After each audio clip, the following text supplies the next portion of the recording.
Okay, got a little actions related tip for you today, and that is if you have the actions palette open and you can see Photoshop stores actions in these little folders here. By clicking on this little arrow you can see them. Well, it's kind of a pain to view all your actions that way. You can never really get a look at what actions you have here in your actions palette. Well, if you want to try this, click on the little right facing arrow and go down to button mode. And see how that changes your actions palette? It shows you your actions and buttons. If you expand it, you can actually see more here.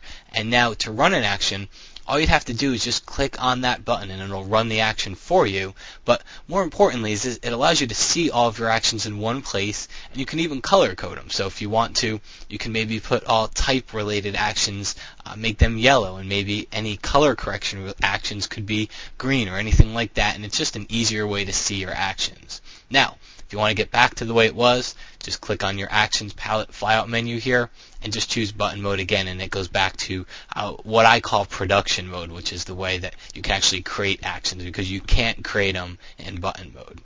Okay, well that's about it for the tip today. Hey, I figured while I got you here, I'd mention this because if you like these killer tips, you might like to check out. I've got a new book coming out. It's called the Photoshop CS2 Speed Clinic. It went to the press already, so it should be out within the next couple of weeks here.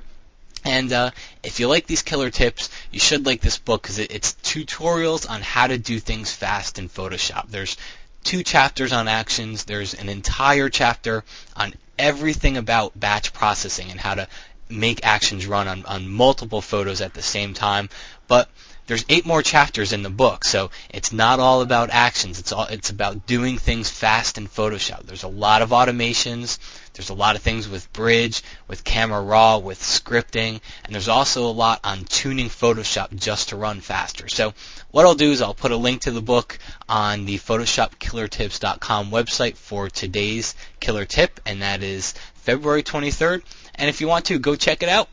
And if you don't want to, well, don't go check it out, because that's the beauty of this. You don't have to do anything you want. So that's about it. We'll see you again tomorrow. Thanks.